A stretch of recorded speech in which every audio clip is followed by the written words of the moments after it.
First at 4, breaking news. Warren police chase a man and a woman into the city of Detroit. We'll tell you what happened after the car crashed. Hey, Kim. Hey, Karen. Well, we've got temperatures right now in the mid to upper 40s, well above the normal high of 33, but we're not done there. I'll tell you how high we go tomorrow coming up in the forecast.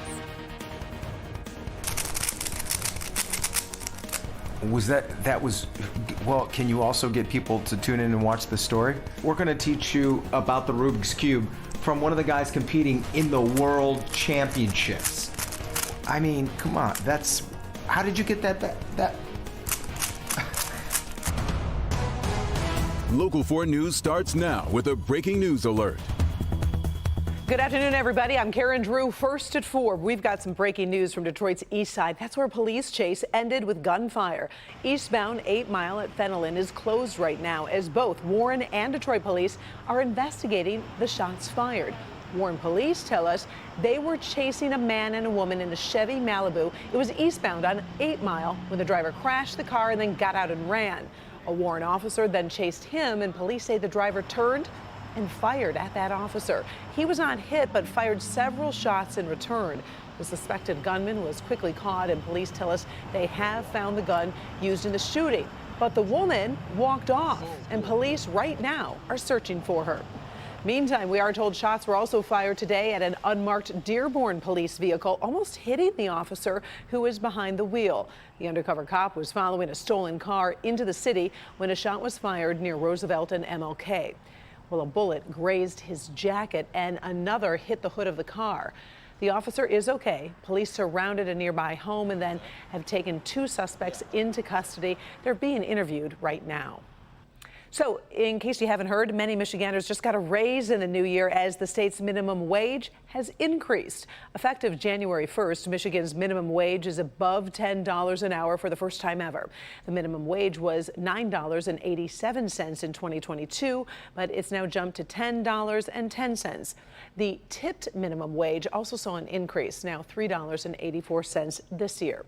Business editor Rod Maloney is going to go dig deep a little bit on the impact on a local restaurant, and he'll have more on the minimum wage when you join us new at 5.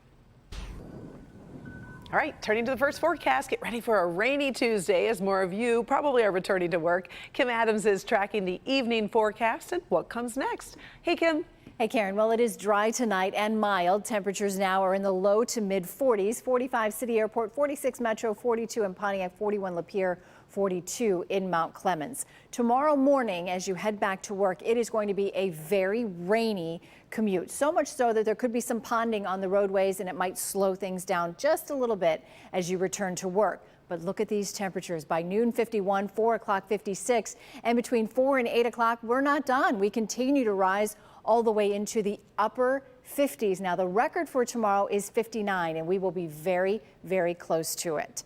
Overnight tonight, the rain arrives by around 4 a.m. Tomorrow morning's commute could be affected by that rain, and then back to reality later this week. I'll have your forecast coming up. All right, thank you, Kim. There has been an arrest in a machete attack on some police officers near New York's Times Square. CNN is sharing this video of people running from the scene as officers evacuated the area on New Year's Eve. 19-year-old Trevor Bickford has now been arrested on charges of attempting to murder officers. Investigation is ongoing to determine if he was motivated by Islamic extremism. Bickford is from Maine and has been hospitalized after police shot him in the shoulder. 2 officers were injured but are expected to recover. The New Year's celebration was not affected. Well, there will be a changing of the guard on Capitol Hill tomorrow. A new Speaker of the House will be elected, but it's still not 100% clear if Republican Kevin McCarthy will get the job. Plus, we're seeing some signs of change as Democrats will lose the control they grabbed just 2 years ago. Kimberly Gill in the newsroom with a preview for us. Hi, Kim. Hi, Karen. Good afternoon. Choosing a speaker will be the first vote in the House, even before new and returning lawmakers are sworn into office. The session will begin at noon, January 3rd, as it is laid out in the U.S. Constitution. Since Republicans will have more seats in the House, it's time for Democrat Nancy Pelosi to surrender the gavel she's held on and off for several years now.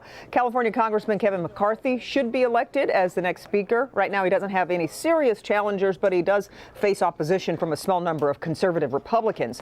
The GOP has a slim majority in the House with just 8 more seats than the Democrats. any Republican rebellion could tank McCarthy's nomination. We'll be watching that as well tomorrow closely. McCarthy has already made one concession, hoping to seal the deal. He's agreed that only 5 Republicans will be needed to call a vote to oust the speaker if they become dissatisfied. A new rules package also restores the ability to zero out a government official's salary. It gives lawmakers 3 days to read a bill before it comes to the floor, which could slow things down whenever Congress is in a rush to meet a deadline. And it creates a new select committee to investigate what some Republicans call the, quote, weaponization of the Justice Department and FBI. So if McCarthy becomes the next Speaker of the House, he will also be second in line for the presidency after, of course, Vice President Kamala Harris. We'll have more from Washington when you join us for Local 4 News at 5. For now, Karen, we'll send it back to you. All right. Always appreciate it. Thank you, Kim. Well, many of us remember trying to solve the riddle of a Rubik's Cube for hours at a time. Well, now its popularity is getting a new boost from the Netflix show, The Speed Cubers. And one young man from Farmington Hills is trying to build the popularity in Michigan by representing our state in an upcoming world competition. Jason Colthorpe has his story. This is Ethan Brown, 10 years old. He's not playing with the Rubik's Cube like you or I would. This is called cubing, and he's about to be doing it for the world to see. TPS, turns per second. F2L, OLL, and PLL. Yeah, that's cubing jargon Ethan is speaking. But this 5th grader at Meadowbrook Elementary didn't get hooked on the Rubik's Cube right away. When he couldn't solve it at age 7, he put it away and didn't pick it back up until he was 9. I was fascinated about how they use all these different algorithms to get them into place and then solve them. And once he solved it, and again, next thing you know, I'm fast. 38 seconds, 31, 24, but apparently that's just first level fast. I could turn very fast, but I just don't know the best methods, only beginner methods. So you're going to the World Championships, but you think of yourself as a beginner? Yes. A beginner who also likes to be a teacher. Now to do the corners, I'll find this one that matches the 2 colors, and I'll put that in with the algorithm. How smart are you, by the way? Do you have like a huge grade point average, all A's? Yeah. Okay. Not long ago, Ethan discovered the World Cubing Association's Big Brain competition, which is pretty simple. The first to solve the cube wins. Of the 23 contestants, he's one of just 3 Americans, and he thinks being one of the youngest is his biggest advantage. I have younger, smaller fingers with smaller Rubik's cubes, so I think I could be able to turn faster. What's the world record? 3.47 seconds. 3 by 3. 3 seconds. Do you think you'll ever be able to do that? Yes, definitely in the future I'll be able to beat that. Oh, nice. By the way, one of the things Ethan is most proud of is he's gotten a lot of his friends to start cubing, and it's gotten them to, put their phones down and be present. That's pretty cool. By the way, the World Championships are in 2 weeks at Ohio State University. It's going to be a big... Yeah. You finished that while I was talking? I think he's got a good chance.